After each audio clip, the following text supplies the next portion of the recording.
Alright, welcome back to the channel, guys. Going to be a monstrous episode today. We've got wiring hell. Adolfo's been hard at that. And basically this episode's all about the dashboard. We've also got some shiny bits back from the galvanizer, and we're going to have a brief bit of footage from our trip to the 75-year anniversary of Land Rover up at Cooma, and some other stuff that we did up there as well. So we'll get stuck into that first, and then we'll get into the car. So yeah, see you at the end.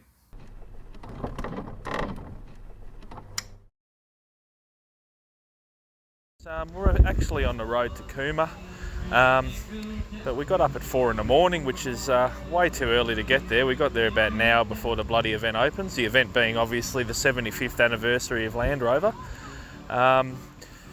So we thought to ourselves, what do we do for an hour to kill time? So we went an extra 40 minutes down the road because Adolfo remembered a big giant plastic trout that he took a photo of in front of when he was a little kid, which you'll probably be looking at now if we've been managed to find it back in the family photo albums.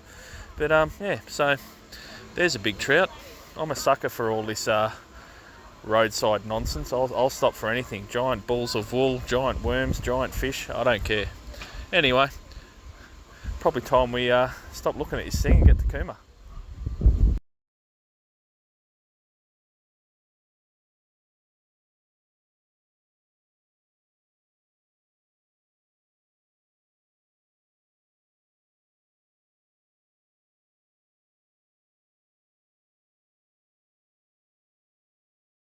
Alright, so here we are at Cooma for the 75th anniversary of the Land Rover.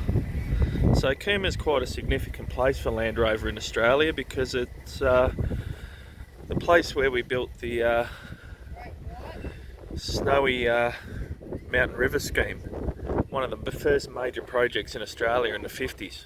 So a lot of the first Land Rovers were put to work in the country on this project, which is why they celebrate the anniversary events here. But there's plenty of cool cars around, plenty of things for sale. We've only just gotten in here, so mate, we're only in the car park and I'm already impressed. Let's see what we can find. First $50 down the tubes. Yep, we've walked about 10 metres and we've dropped the 50. But I don't know, this is done with the original presses. It'll look quite nice. That I have to take the original one off mine, because we're respraying it, but we can put that on, and I'll put it on crooked as the factory did as well. Let's see if we can walk another 10 metres and not spend I think that's a yellow one. Good fun. Have a look around. Just awesome.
Here we are,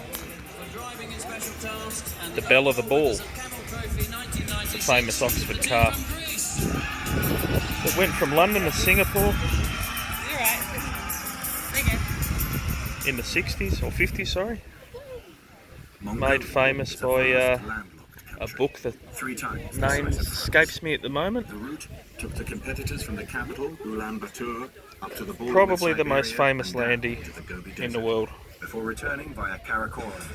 A journey of 2,500. It's rescued by a fella, This year saw a change. put back on the road, and now she's gone Such as mountain biking. all around the world. She's been in America, I believe before coming to Australia she was in New Zealand for a period of time, The rain, which has fallen during the opening driving ceremony, under her own power disappears as the team for much of pick it. up speed. Their destination, Just super cool. an ancient gathering point for the Mongolian Super people, cool that it still a exists. sacred spot whose history is lost. Off to lunch. Oh, good. The wizard, the wonderful Wizard of Oz. Gotcha. because he's a wonderful Wizard of Oz. Well, that's the end of the day. We've had a lovely lunch. We've told a lot of lies, and that'll be it for 2023. With any luck, we'll be driving our own vehicle in 2028, I fucking hope so. 2028. So, see you guys next time. It's been See you awesome. later. Hey guys, just a quick one. We just covered the dashboard with the new vinyl. I didn't film the process because I don't know how it's going to turn out. If it turns out, I'll do another one with the lower dash. But it looks really good. This is the original dash. It looks fantastic. I managed to test fit the windscreen wiper cover last night before I went to bed. Now there's two things. I still managed to find the original screws and washers. They need a clean, but that's what we're going to take care of today. Or I could replace them with these new screws. They look a bit bright to me for my taste, but they do grip much better than the original ones. But look, let's face it, they're only screws, so we will go with the originals. I will clean them up. I'll take that off. That fits well. It's come up all right. There's a couple of small wrinkles. That I'll stick in. That gets covered by the other bit of the bottom dash, which is over there. The top dash came up amazing. Now, as you know, we pulled this car apart nearly 2 years ago, and I thought I'd lost all the bulkhead screws. I managed to find the whole lot. Now, the bits that go, these are the heater vent screws. I managed to find exact replacements, so they'll go in the bin. There's no point, even though these were gal, these are zinc. I think we can live with that. So we're not going to do any of the self-tappers. These are the screws that hold the actual instrument cluster to the dashboard. So we'll do them. We're going to grab them. We'll reuse them. They're all right. And there's a few of these. We'll pick the best ones because this is off 2 bulkheads, don't forget. So we'll get the best ones. We'll grab them. We need 4. Put them in there. We'll grab these. These are all the screws for the thing. Put them in there. We'll also grab a few of the washers. 4 of the best ones, which are probably these 4, I reckon. They're fairly clean already. Put them in. We'll put a couple of extra in. We'll call that tacks, just in case. Put them in the machine. Bang. Always use these clear containers. We're going to do something with it. Now, I found a whole heap of these washers as well. While I'm doing a clean, I'm going to put them in as well. Get them cleaned up as well. Now, I've got these 2 bolts for the, they hold the spare wheel on the thing. We'll chuck them in while we're doing it. They fit. You might as well do it. So before we start, I'm going to fill this up with just some cheap, plain, so it just covers vinegar. And that'll bubble along all right. Now, just to help the process, I'm going to put this in a bit of this. Beautiful.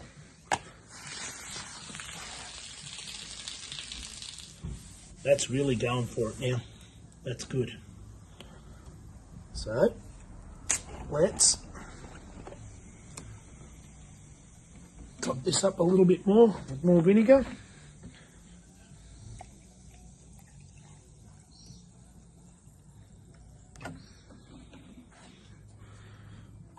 Put that on, nice and tight.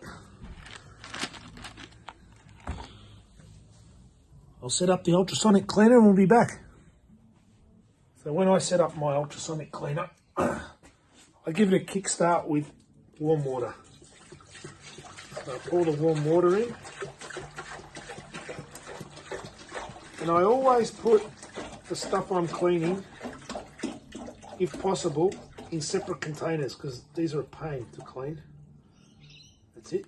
That's enough water. And it's got the temperature. It's already 39 degrees. That's perfect. You get your stuff. So this water will stay clean now. Pop it in there. Let's have a look how it looks before. It's already working, the mix. We'll give them a polish too later. So we'll put them in there. And we'll neutralise them with some oil.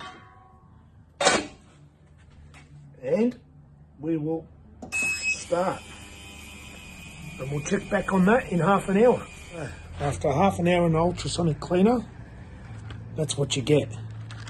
So what I'm going to do now is I'm going to neutralise this, wash them out, and we'll have a look what has happened. So after the soak and neutralise, that's what we ended up with. Look, it's not bad. This one here, but all that's loose stuff, that'll just fly off. I'll show you how we make that fly off. And as for the washers, we've got a pretty good head start. Look how clean they are. They're pretty good. I let them soak, and the screws, they come up like brand new. Look at that. Perfect. Alright, so now it's time for the big reveal. Let's see what we've done. I'll show you what else I've done. We'll start by removing the clamps first, I suppose. So far so good, they haven't popped up.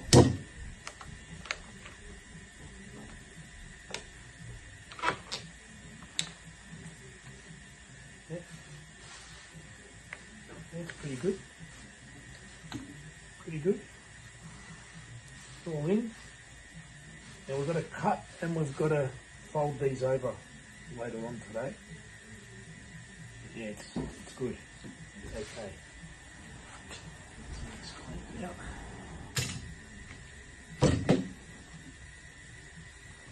Remove these clips.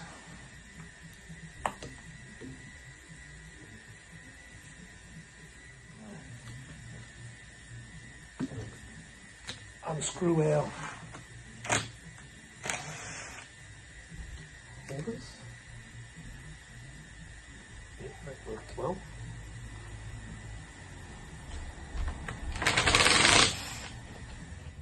We've done our first cut there, and I've put the vent in to hold it all in. That can stay.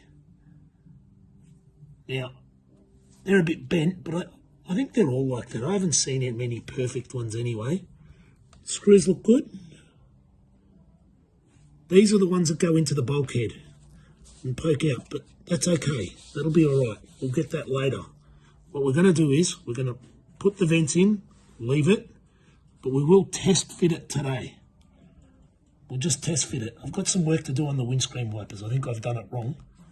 So I'll do this other one, and then we'll leave it like that. And then that is a complete dashboard, believe it or not. Now, is it worth having a go?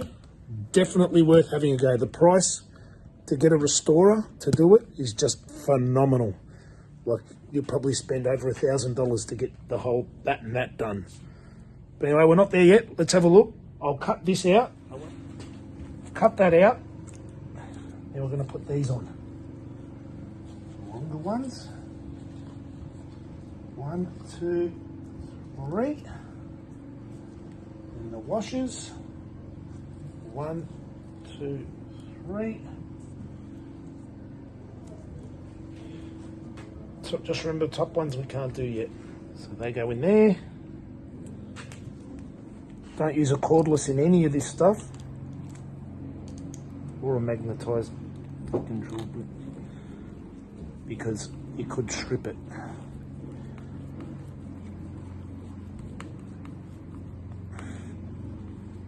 Done. Another washer. 2. And last one.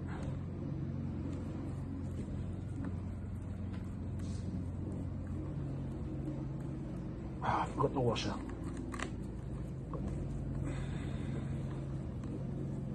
And that in nice and snug. 3. That is now a completed dashboard. So what we do now is just keep armour rolling it. And don't forget too, when these go into the bulkhead, that's going to squash it down even more. Just keep armour rolling it. It keeps everything supple. It's nice and shiny, just the way I like things, clean and shiny. Keep armour rolling it. And we should be able to test fit it later on. As I said, these crooked vents, they're not broken, but I don't think we're going to get better than that. I'm not going to buy brand new ones. It's just the way it is. Part of the charm, we'll call it. There you go. One completed dashboard. So I just test fitted the dash on the car at the moment, and I'm pretty happy with that. It looks good. I mean, this vent's popping up and all that, that's just Land Rover. That happened out of the factory. So we can't expect miracles there. But no, it looks pretty good. Now I'm going to have to take it off obviously to get this section in, and I want to sort out the window wipers. I don't think they're working too well. And but I will have it on when I do the wiring, because I need to have the dash panel in. But slowly but surely we're getting there. Next job today, and this will be the last job of the day, is we're going to do the bottom dash. So I'll get you back for that later on. The bottom dash is done. Am I happy? I'd give it a solid 7. There's a couple of things in it. Look, we started off with a really bad base, like we barely had a substrate on this, if you probably remember. The only thing I do regret is there was a natural curve in the actual mould that was like that. I kind of regret that. I should have filled that. I thought I'd leave it. It was part of it, and it did line up. It did line up with this hole and all that. But if I had my time again, I probably would have filled that. But apart from that, it's all right. Judgment day will be tomorrow when I take this plate off and see if the little semicircle thing stayed in place. So I'll be heating it periodically throughout the night just to make sure it sinks. And I may even bring it inside where it's a bit warmer for tonight. So we might do that. But apart from that, the rest is all right. Needs a tidy up, just a little tidy up, not much. Just needs like the back cleaned. The rest, look, it should be fine. It's better than what we had, and it's definitely a lower dash. And yeah, look, from what we had to now, big improvement. We got an update or a comment in in the comments section from a subscriber who's been watching from the start, and thanks very much for that. It's M Brown, and I tell you what, he watches the videos quite carefully because he picked up that I'd installed these wiper motor contraption incorrectly. I had both of them up like this, which is not right. One's got to be up and one's got to be down. So we're going to try and fix that. I've already fixed it. I didn't show you that. That's pretty obvious what I did. You just take it out and reverse one of them, or that one, the driver's side one, put it upside down, that one up, then they work the other way around. So I'll show you how they work. Thanks again. Right, what I've set up here is pretty crude, rudimentary. Just get the windscreen wiper motor going. so we can have a look at how they're working before we get too far ahead of ourselves. Make sure I put that somewhere where it's going to fall. It's going to fall no matter where I put it. Anyway, I'll try there. There we go. So put that there and come over here. And we see the wipers are agitating opposite each other as they should. So now I'm going to stop it and we'll see how they look with some wiper blades on. For now, we've got the windscreen wipers, I think, going all right. I mean, we know that that's the way they're meant to go. Obviously, we're going to need more adjustments later on. That's only running off a really, really weak battery too. That's just off a little 12-volt battery off my cordless drill. But we know they work. And there's no funny noises. I'll tighten everything up now.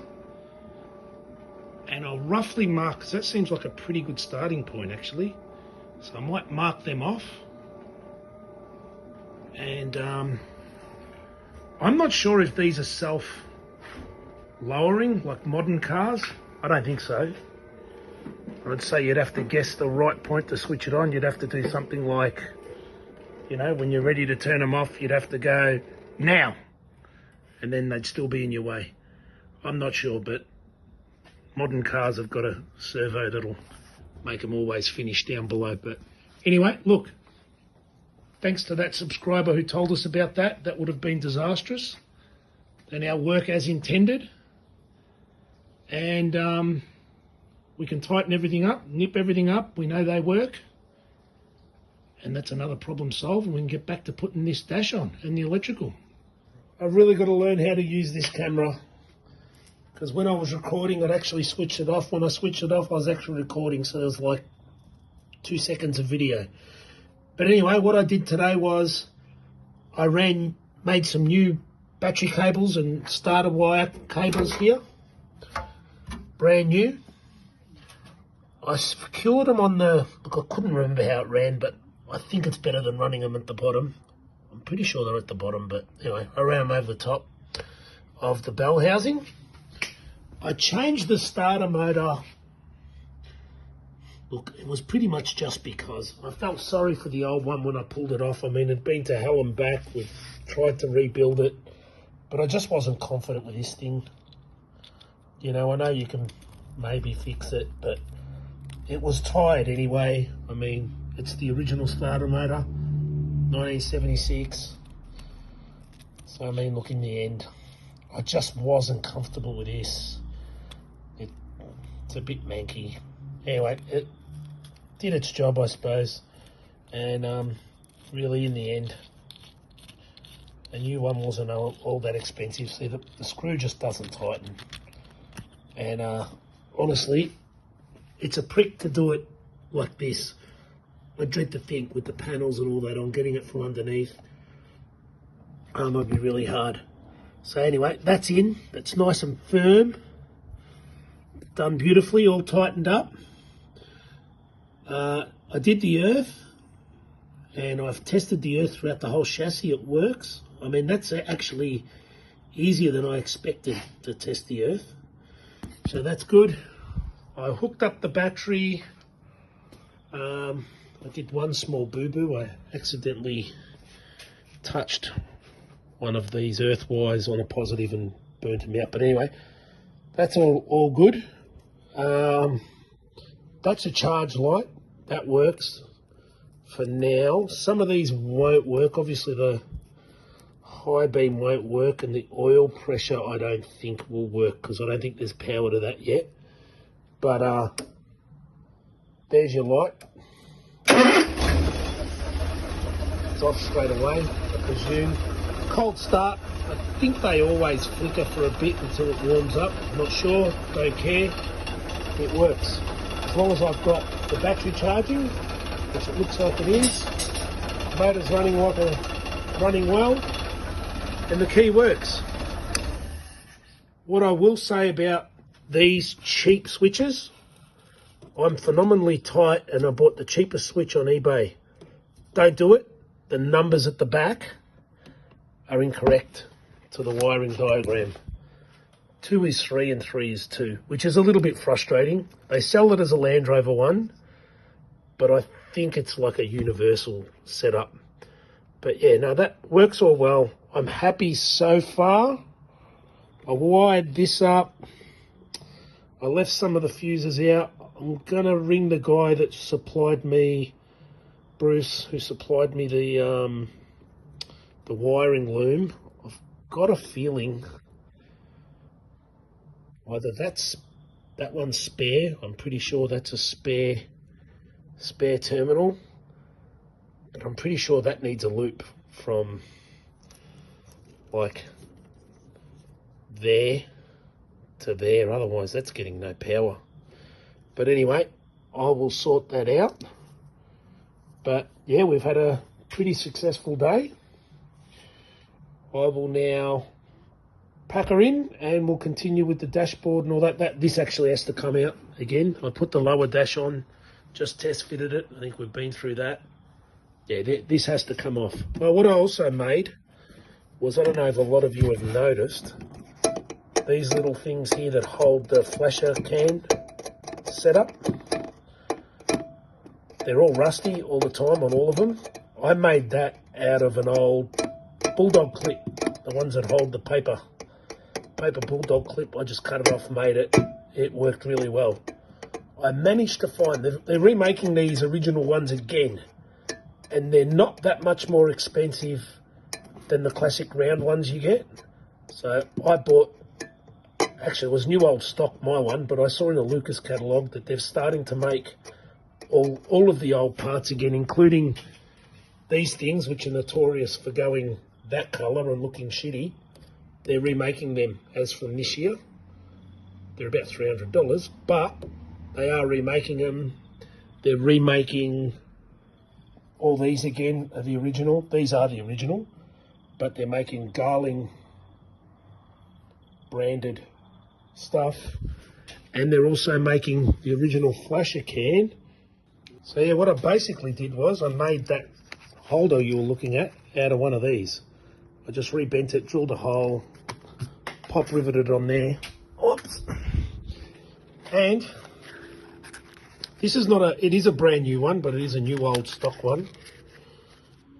3081. I presume it is new old stock. This one's not one of the new ones, but they are making them again, which is good. So this one, yeah, the year of manufacture was 81, but they are making these Type 36 flasher cans again. And as I said, for the cost, they are more expensive, but you're talking $4 or something. It's not even worth worrying about for the original. And they also sit conveniently in, never works with one hand, of course, but yeah, that will go.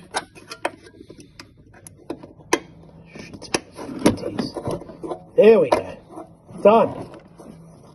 That'll sit in there like that. Perfectly, as per original. So we'll leave that in there for now.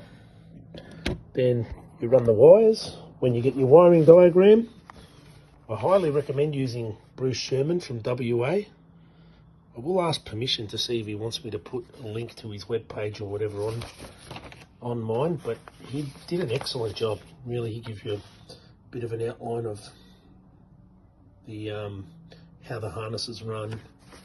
It gives you a copy of the wiring diagram and a few tips and tricks that he puts on his little notes that he gives you. And the best thing about him is just a phone call away, and he always answers, and he's always too happy to help. He's a gentleman, absolute gentleman. So I bought a whole heap of these cheap LED lights from Temu just to use as test lights. I've set up dodgy earths everywhere. So now all I do is I put a positive that's on the stop. So like for example, push the brake, and there you go. Don't know if you can see it. I'll put the lens on so you can see it. Oh, makes it a bit clearer. just go through and test everything before you put it on. As I said, this took me about, I did it in 3 or 4 hour stints at a time. Probably takes about 15 hours for a novice like me. But as I said, all I did was I really studied this hard. Don't get, how can I say it? Don't get overwhelmed when it comes. It looks like a big pile of spaghetti when it comes, and you get a little bit overwhelmed. But just take it one step at a time and you'll be fine. You'll get it done. So what have we done here too? I've hooked this up the older way. Like I think originally this one had the heater valve there.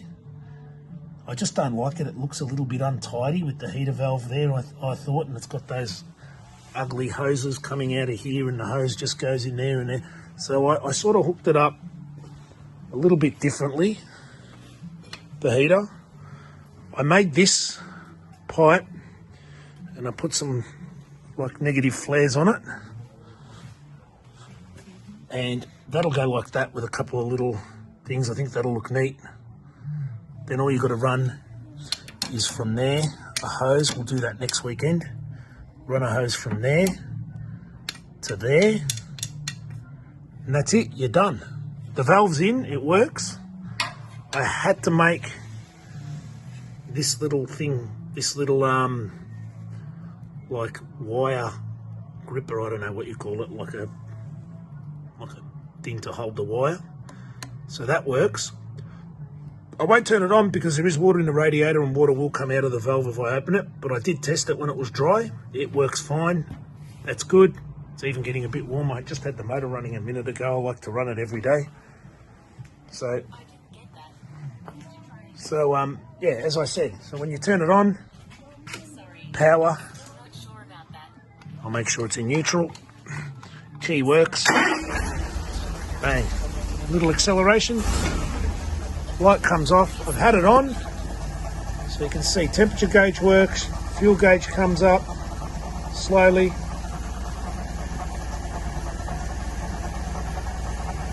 And that's it. Cold start light comes off. They're always flickering on every car I've seen. But as you can see, main beam comes on. If I turn the lights on, lights come on the dash. I can flash people. Put my normal lights on. Still flash people. So it's all good. So as I said, I also installed the dashboard. And a couple other little bits and pieces I did was, the horn works as well. That's quite exciting. That's the original horn. If you remember, we resurrected that. That was an absolute mess when we got it. But that works. So I've got that working again. Pulled it apart and put it all back together. So that's a nice little touch. Bit of originality. The fan box, you saw us make that. We put that back together. That all works. I'm quite confident the little heater thing's not going to break. I put this pipe on my heater for now. I'll see how it goes. I think it's a lot sturdier than the original, and the original ones are unobtainium anyway. You can't get that part anymore. So I'll try this. Most of it's under the guard. If you remember what it looks like, the guard comes up to about here. So all you're going to see is that, and not just that. It is legitimate pipe. It is probably better than the original. Dashboard's in. All I did as well, I don't know if you can see it, I'll turn this monster of a light on, but it stuffs up my camera all the time, this thing. But anyway, I'll plug this in. So in the original, you get the original trim piece that's got a cut here. I've still got it, but it just looked tired and ugly, and I just bought this from, a hardware store. I finally finished it all up, including installing the dashboard.